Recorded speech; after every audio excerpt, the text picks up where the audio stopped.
오늘은 부활절 후에 맞는 첫 번째 주일입니다.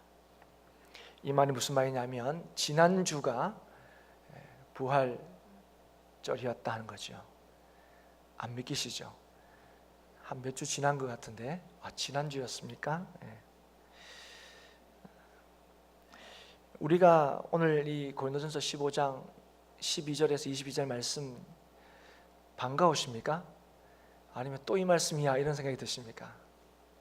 우리는 사순절 기간 동안에 이 고린도전서 15장 이 말씀을 아마 대부분의 성도님들이 놓지 않고 계속 가까이 두고 읽고 또 심지어는 암송했던 말씀이었습니다. 지난주 오후 예배 때는 이 말씀을 가지고 암송하면서 하나님께서 주신 은혜를 서로 나누고 또 함께 기쁜 시간을 또 보냈던 기억이 있는데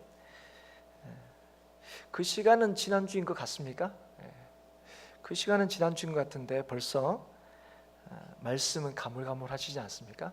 물론 굉장히 익숙해져 있지만 벌써부터 시험 치고 난 뒤에 공부한 모든 내용을 잊어버린 우리의 과거의 기억처럼 암송대회 끝나고 난 뒤에 더 이상 이 말씀이 우리와 상관이 없는 것처럼 혹시 이렇게 일주일 동안 이렇게 보내시지는 않으셨습니까? 사랑하는 여러분, 절기를 지킨다는 것은 그날을 기념한다는 것인데 그날을 기념한다는 것은 단순히 기억한다는 것이 아니라 그날의 감격과 감사를 현재화한다는 의미입니다. 그래서 지난주에 우리가 나누었던 말씀 여러분 기억하십니까? 이 시간에 나누었던 말씀 주님의 부활에 대하여 함께 말씀을 나누면서 예수 그리스도의 다시 사심의 확실한 증거는 빈무덤이 아니라 갈릴리에서 다시 사신 주님을 만난 제자들이다 하는 말씀을 우리가 지난주 함께 나누었습니다. 2000년 전에 있었던 이 역사적인 사건인 부활이 오늘날에도 여전히 우리에게도 세상에 또 유효하기 때문에 오늘날에도 부활하신 예수 그리스도의 확실한 부활의 증거는 부활하신 주님을 만난 저와 여러분 성도들이다 하는 것이 지난주 말씀의 핵심이었습니다. 사랑하는 여러분, 그 말씀을 들으시고 아마 모든 성도님들이 아멘 하셨을 텐데 몇 주가 지난 것 같은 일주일의 시간들을 돌아보시면서 지난 한 주간 동안 우리가 부활의 증인으로 살았는지 우리의 삶을 한번 돌아보고 점검할 수 있었으면 좋겠습니다. 그 놀라운 예수 그리스도의 부활이 사실임을 우리의 삶에서 보여주고 있었냐 하는 것이지요. 부활절을 지난 지 채 일주일도 안 된 이 그 시간 안에서 예수 그리스도의 부활의 감사와 감격을 우리의 삶에서 더 깊이 경험하고 그 예수 그리스도의 다시 살아나심이 이 땅의 유일한 소망이 되심을 믿는 우리들이 그 소망을 세상 가운데 보여주고 전하면서 살았느냐 하는 것입니다. 아마 이 질문 앞에 저를 포함해서 많은 성도님들이 작은 이 한숨을 쉴 수도 있겠습니다. 우리는 이렇게 묻고 싶어요. 어떻게 하면 우리가 부활의 확실한 증인으로 살 수 있습니까? 그리고 목사님, 부활의 증인으로 산다는 것은 어떤 겁니까? 오늘은 부활주일을 보내고 난 뒤 일주일 후에 어쩌면 자연스럽게 우리에게 던져질 수 있는, 물을 수 있는 이 두 가지 질문에 대한 답을 오늘 말씀을 통해서 함께 살피고 주의 주시는 은혜를 나누고자 합니다. 어떻게 하면 부활의 증인으로 살 수 있고 부활의 증인으로 산다는 건 도대체 무슨 의미인가? 부활의 증인으로 살 수 있는 것은 지난주 말씀에서 이미 살폈듯이 오직 한 가지입니다. 다시 사신 예수님을 만나는 데 있습니다. 다시 사신 예수님을 만나야 우리는 부활의 증인으로 살 수 있죠. 예수님께서는 말씀하신 대로 사흘 만에 다시 살아나셨습니다. 그리고 다시 살아나셨기에 다시 사심을 이전에 말씀하시고 약속하신 대로 제자들에게 보이셨어요. 우리는 다시 사신 예수님을 만난 제자들을 잘 알고 있습니다. 복음서를 통해서 우리는 이미 그 제자들의 경험을 우리는 잘 알고 있습니다. 베드로를 비롯해서 사도들이 다시 사신 예수님을 숨어있던 다락방에서도 만났고, 또 지난주에 우리가 나누었던 말씀처럼 갈릴리에서도 다시 만났습니다. 그런데 오늘 우리가 읽은 이 고린도전서 15장의 말씀 앞쪽을 보시면 5절 이후에 보시면 예수님의 이 제자들만 예수님을 다시 사신 예수님을 만난 게 아니고, 오늘 보시면 500여 형제가 일시에 다시 사신 예수님을 보았다 하는 기록을 오늘 우리가 보게 됩니다. 이 500의 형제가 동시에 예수님을 다시 사신 예수님을 보았다 하는 이 일뿐 아니라, 우리는 바울도 다메섹 도상에서 예수님을 만났다 하는 것을 우리가 잘 알고 있습니다. 그러니까 부활하신 예수님을 만난 사람들을 우리는 말씀을 통해서도 확인할 수도 있고, 또 우리가 이 말씀을 통해서 기억하고 있는 그런 사람들도 있습니다. 하나님의 택하신 백성은 반드시 다시 사신 예수님을 만납니다. 다시 사신 예수님을 만나야 구원을 받고 하나님의 백성으로 살 수 있다는 사실을 우리는 이미 말씀을 통하여 알고 있습니다. 예수 믿는다는 것이 무엇입니까? 예수 믿는다는 것의 가장 핵심적인 내용은 예수 그리스도께서 나를 위하여 죽으시고 다시 살아나셨다는 사실을 믿는 겁니다. 그게 우리가 예수님을 믿는다 할 때의 가장 기본적인 내용일 뿐 아니라 가장 핵심적인 내용입니다. 그렇기 때문에 예수님께서 나를 위하여 죽으시고 다시 사셨다는 사실을 누가 믿을 수 있느냐? 다시 사신 예수 그리스도를 만난 사람들이죠. 주님께서 만난 사람, 다시 사셔서 제자들을 만나신 것, 보이신 것, 이 일로 통하여 제자들은 예수 그리스도를 믿게 되었죠. 그래서 엄밀하게 말하면 우리가 예수 믿는 게 아니고, 예수님께서 다시 사신 예수님께서 우리를 만나 주심으로 우리가 예수 그리스도가 믿어지는 거죠. 보이심으로 우리가 믿게 된 것이죠. 그래서 여러분, 예수 믿는다는 것은 오직 하나님의 은혜로만 되는 것이고, 그래서 예수 믿으면서 사는 사람들은 그 모든 것이 하나님의 은혜임을 고백할 수밖에 없는 인생입니다. 죄를 용서받고 자유를 누리고 영원한 소망 가운데 사는 것, 이것이 예수 그리스도의 십자가의 은혜로 되었고, 예수 그리스도의 십자가의 은혜로 이것이 오늘도 우리의 것으로 누려지고 경험되기 때문에 그렇습니다. 사울이 바울 된 이유가 무엇입니까? 예수님을 만났기 때문에 그렇습니다.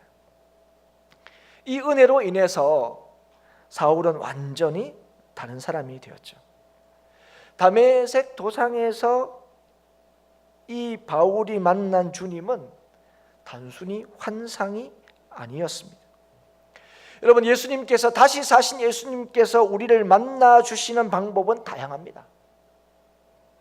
그러나 어떻게 만나 주시는지 간에 우리를 만나 주시는 그 주님은, 예수 그리스도를 믿게 하시기 위하여 우리에게 보이신 그 주님은 우리를 위하여 죽으시고 다시 사신 바로 그 예수 그리스도이시고, 지금도 살아계신 예수 그리스도이시다는 사실을 우리는 잊지 않아야 합니다. 그래서 우리를 위하여 죽으신 이 예수 그리스도를 만난 자의 삶은 구원을 받고 그 삶은 달라지는 거예요. 어떻게 달라집니까? 예수님처럼 되는 겁니다. 우리가 잘 아는 대로 예수님을 닮아가는 거죠. 예수 믿는 자는, 예수님을 만난 자는, 지금도 그 예수님을 만나고 있는 사람들은 예수님을 닮아가게 되어 있습니다.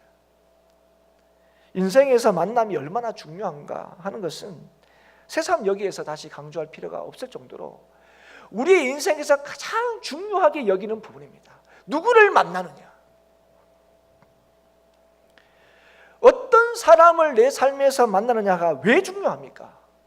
그것은 그 사람의 만남을 통하여 그 사람의 만남이 우리의 삶에 영향을 끼치기 때문에 그렇습니다. 그래서 누구나 좋은 만남을 가지기를 원합니다. 여러분 아이를 키울 때도 그렇고 여러분이 자라면서도 그렇고 변하지 않고 이렇게 하고 듣는 얘기가 뭡니까? 좋은 사람 만나는 거예요. 좋은 친구 만나는 거고요. 좋은 선생님 만나는 거예요. 좋은 배우자 만나는 거예요. 여러분 이게 어쩌면 가장 중요하게 여기는 그런 인생의 중요한 덕목입니다. 왜 그렇습니까? 그 만남을 통하여 우리의 삶이 영향을 받고 좋은 만남을 가지면 그 만남을 통해 우리의 삶이 좋게 변하기 때문에 그렇습니다. 그렇게 우리가 다 믿고 있기 때문에 그렇죠. 그렇기 때문에 우리의 죄를 대속하시고 영원한 생명을 허락하신 예수 그리스도의 만남, 이 만남보다 더 중요한 만남은 없는 거죠.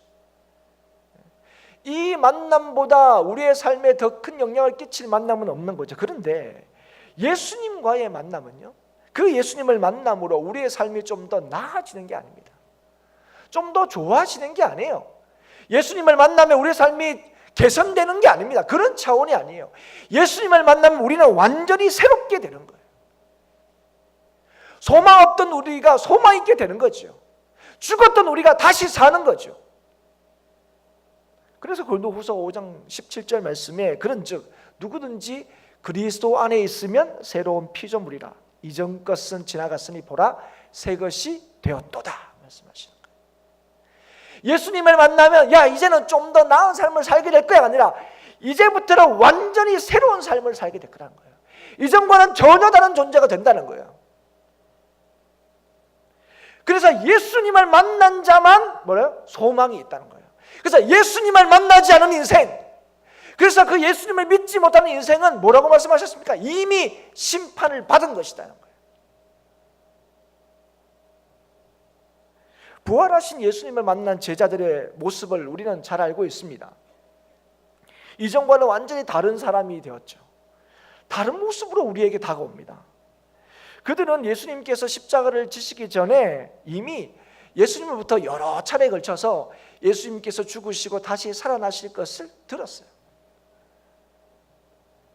그러나 여러분 믿지 않았죠. 아니 관심이 없었습니다. 거기에. 그들은 달라지지 않았어요. 예수님이 죽으신다는데 다시 사신다는데 여기에 관심이 별로 없었어요. 그들의 관심은 무엇이었습니까? 예수님을 통하여 자기가 어떻게 되는가 여기에 관심이 있었어요. 그래서 예수님이 예루살렘으로 올라가는 동안에 예수님은 우리의 죄를 지시기 위하여 예루살렘으로 올라가는 거기 안에 제자들의 관심은 온통 어디에 있습니까? 누가 더 높으냐에 있었죠. 예수님은 제자들에게 얘기했습니다. 마음은 원이로되 육신이 약하다. 내가 참 죽게 되었다.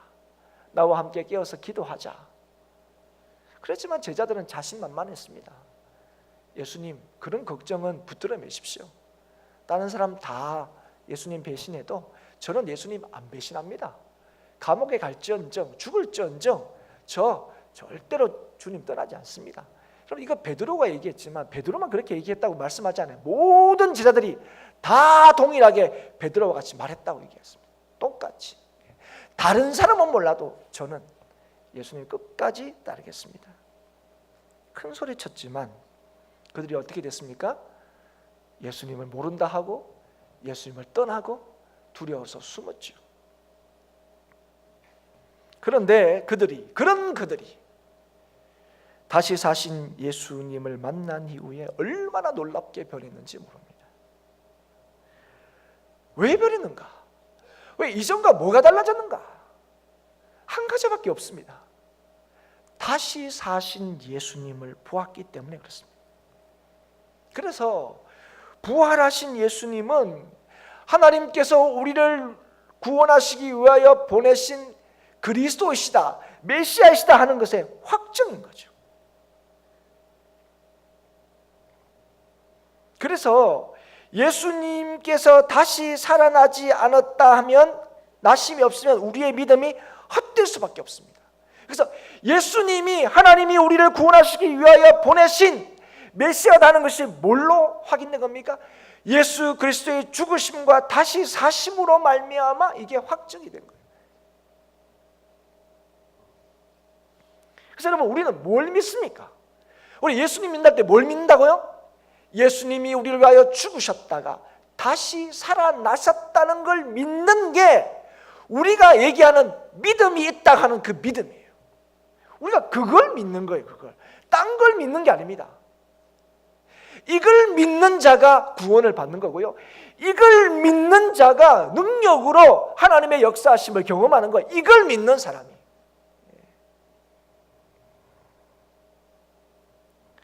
그래서 여러분, 이거를 못 믿으면 예수 그리스도의 다시 살아나심이 없어도 그걸 믿는 우리들이 가장 불쌍한 인생이 될 수밖에 없지만, 다른 건 다 믿는데 예수 믿냐 이걸 못 믿으면 그 사람도 뭐야? 불쌍한 인생일 수밖에 없는 거죠. 여러분, 오늘 부활하신 예수님을 만난 인생은 새로워집니다. 달라지는 거예요. 그런데 여전히 부활이 없다고 주장하는 사람들이 많이 있습니다. 우리의 믿음이 헛되다 이야기하는 사람들이 많아요. 죽으면 끝나는 거지 뭐 부활이니 천국이니 이런 게 어디냐 이렇게 말하는 사람들이 많이 있습니다. 그런 사람들의 숙제는 뭡니까? 이 땅에 어떻게 하면 좀 더 잘 살고, 어떻게 하면 좀 더 많이 가지고, 어떻게 하면 좀 더 잘 먹을 수 있을까? 이게 그들이 풀어야 할 숙제이고 해결할 문제라고 생각합니다. 그런데 심지어는 성도들도 여러분, 이게 숙제로 알고 있는 사람이 있어요. 이걸 숙제로. 예수 그리스도의 다시 사심을 믿음에도 불구하고 여전히 세상 사람들과 똑같이 예수를 믿음으로 여기에 관심 있는 사람들이 있다는 거예요. 여기에. 여러분, 이런 기준으로 보면 우리가 믿음으로 사는 것이, 믿음으로 사는 성도들의 삶이 때로는 안 돼 보일 때가 있는 것이 사실입니다. 불쌍해 보이는 게 사실이죠. 이 땅이 전부라면 우리의 믿음은 정말 불쌍한 거예요. 19절 20절, 우리 19절 한번 같이 한번 읽어볼까요? 읽겠습니다. 시작. 만일 그리스도 안에서 우리가 바라는 것이 다만 이 세상의 삶뿐이면 모든 사람 가운데 우리가 더욱 불쌍한 자이리라. 우리의 믿음이라는 것은, 이 믿음은 영원한 믿음이에요. 근데 이것 가지고 세상 사람들처럼 똑같이 이 세상의 것만 구하면 그만큼 불쌍한 사람이 없다는 거예요. 그 다음 뭡니까? 20절. 그러나 이제 그리스도께서 죽은 자 가운데서 다시 살아나사 잠자는 자들의 첫 열매가 되셨도다. 사랑하는 여러분, 이 말씀이 뭡니까? 이 말씀은 우리에게 서론과 같은 말씀입니다. 우리는 예수 그리스도의 다시 살아나심이 너무 분명하기 때문에 그 예수 그리스도를 믿는 믿음을 가진 자는 결코 불쌍하지 않다는 거예요. 다시 말하면 누구보다도 복되다, 아니 진실로 복된 인생은 오직 예수 그리스도의 다시 사심을 믿는 자라는 거예요. 다시 사신 예수 그리스도를 믿는 믿음 안에서만 하나님께서 구원이 있다고 말씀하셨기 때문에, 그 인생만이 영원한 생명을 약속받을 수 있기 때문에 그렇습니다. 그래서 오늘도 우리가 예수 그리스도를 믿는다는 것은 흙에 속한 자의 형상을 입은 것 같이 하늘에 속한 이의 형상을 입을 것이다 하는 것을 믿는다는 거예요. 쉽게 얘기하면 주님께서 다시 오시는 날 우리도 주님처럼 썩지 않을 육신의 몸을 입을 것이다 하는 것입니다. 예수님께서 부활하신 것처럼 우리도 부활한다는 거예요. 부활하신 예수님을 믿는다는 것이 무엇입니까? 인생이 결코 사망에 이르지 않는다는 거예요. 육신의 죽음으로 끝나는 게 아니라는 것입니다. 우리를 사망의 권세 안으로 끌고 간 것이 무엇입니까? 죄죠. 여러분, 우리가 다 잘 알고 있습니다. 그런데 이 죄에서 우리를 완전히 건져내오셔서 우리를 자유케 하신 분이 누구십니까? 바로 부활하신 예수 그리스도이십니다. 율법을 비롯해서 세상의 모든 것은 죄를 드러낼 뿐 우리를 죄에서 자유케 할 수 있는 능력이 없습니다. 살릴 힘이 없어요. 그런데 예수 그리스도께서 그 사망을 이기신 겁니다. 예수 그리스도께서 사망을 이기셨기 때문에 그 예수 그리스도의 다시 사심으로 우리는 죽음에서 생명으로 옮겨질 수 있는 길이 열린 거예요. 그래서 예수 그리스도를 믿으면 그 믿음으로 말미암아 영원한 생명을 얻을 수 있게 된 것입니다. 이것이 오늘 예수 그리스도를 이 땅에 보내신 하나님의 구원의 경륜인 거죠. 여러분, 우리가 이걸 믿는 거예요. 우리의 삶은 하나님께서 예수 그리스도로 말미암아 영원토록 책임지신다고요. 영원토록. 이 땅에서뿐 아니라 영원토록 하나님께서 책임지신다는 거예요. 여러분, 이것이 예수 그리스도를 믿는 믿음을 가진 사람들이 가진 능력이고 복입니다. 이게 특권이에요. 다시 사셔서 우리에게 영생의 길을 열어주신 예수님께서 우리의 구주가 되신다는 사실을 우리가 믿기에 우리는 이미 승리한 삶을 살고 있다는 것, 이것이 예수 믿는 사람들의 삶의 내용인 것입니다. 다시 사신 예수 그리스도를 믿는 자들, 그래서 말씀하신 대로 다시 오실 예수 그리스도를 기다리며 믿는 자들에게 하나님께서 승리를 주시는 거예요. 승리를 주시는 거예요. 그래서 여러분, 성도는 나의 능력으로 사는 사람이 아닙니다. 나의 소유를 자랑하는 사람들이 아니에요. 우리는 뭘 자랑하는 사람입니까? 하나님의 능력을 자랑하는 사람이에요. 오늘도 그 예수 그리스도를 통하여 약속하신 그 하나님의 약속을 믿으며 사는 사람들이에요. 다른 것은 우리의 자랑거리가 될 수 없어요. 왜냐하면 다른 자랑거리들은 언제든지 부끄러움이 될 수 있어요. 그러나 우리를 영원토록 살리시는, 죽음을 이기신 예수 그리스도를 믿는 그 믿음, 그리고 그 믿음의 주체가 되시는 그 예수 그리스도는 영원토록 변함이 없는 거예요. 그분의 능력은 변함이 없는 거예요. 그분을 믿는 믿음의 사람들에게 주시는 하나님의 놀라우신 은혜의 역사, 그게 성도의 삶입니다.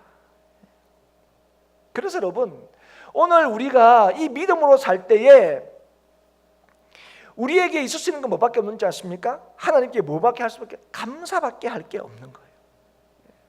하나님께서 우리에게 뭐라고 말씀하십니까? 범사에 감사라 그랬어요. 이 말씀이 무슨 말씀입니까? 믿는 자에게 어떤 은혜를 허락하신다고요? 범사에 감사할 수 있는 하나님의 은혜를 허락하셨다는 거예요. 뭘로 가능합니까? 변하지 않는 예수 그리스도를 믿는 믿음을 통해서, 그 믿음이 있을 때에, 죽음을 이기신 예수 그리스도를 그 믿는 믿음이 있을 때에 그 믿음으로 사는 자에게 하나님께서 어떤 은혜를 주신다고요?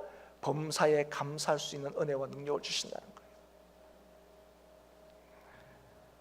그래서 여러분, 바울이 자신의 노년에 자신의 삶을 돌아보면서 뭐라고 고백합니까? 나의 나 된 것은 다 주의 은혜다. 모든 게 다 주의 은혜라는 거예요. 그래서 자신의 삶에서는 내가 어떻고 나를 드러내고 나를 주장하고 하는 것이 아니라 주님밖에는 자랑할 게 없으니까, 그 주님을 붙들고 있으니까 뭐밖에, 감사할 것밖에 없다고 얘기하는 거예요.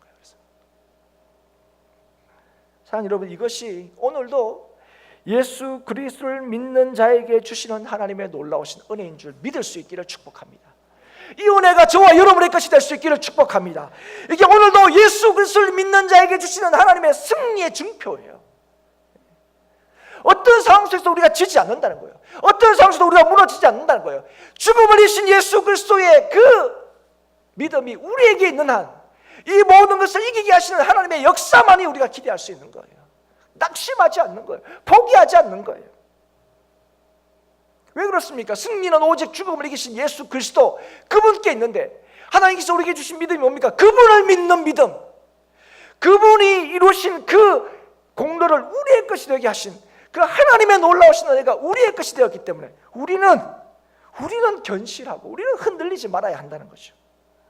여러분, 세상은 할 수만 있으면 우리들을 넘어뜨리려고 합니다. 흔들어 놓으려고 하죠. 우리의 믿음 자체를 무너뜨리려고 합니다.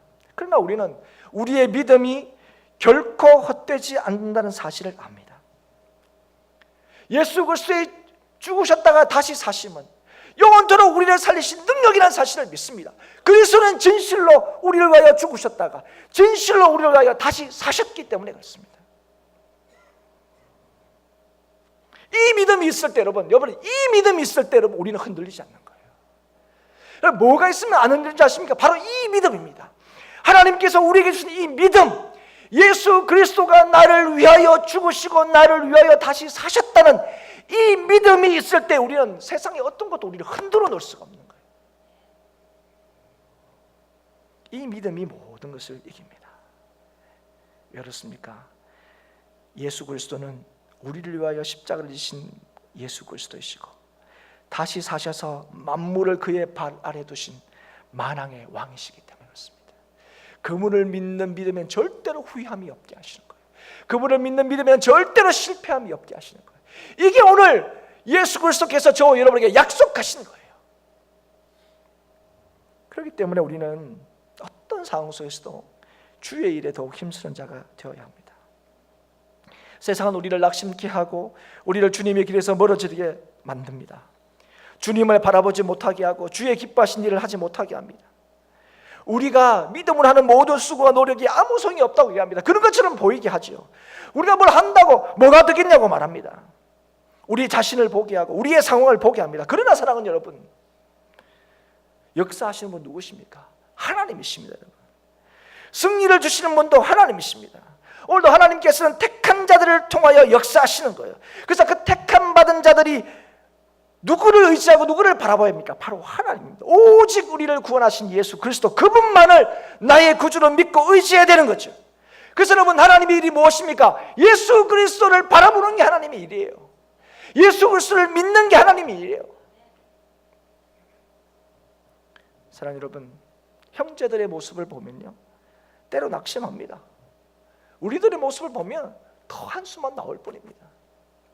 그러나 사랑하는 여러분, 우리가 주님을 바라볼 때에 우리는 놀라운 하나님의 역사를 기대합니다. 예수님을 모른다고 부인했던 제자들, 다시 사신 주님께서 부르시면 그런 사람들은 부르면 안 되죠. 우리가 그저 거의 진리처럼 알고 있는 게 뭡니까? 한 번 배신한 사람은 두 번도 배신한다. 그런 그들을 찾아가신 분이 누굽니까? 다시 사신 예수 그리스도.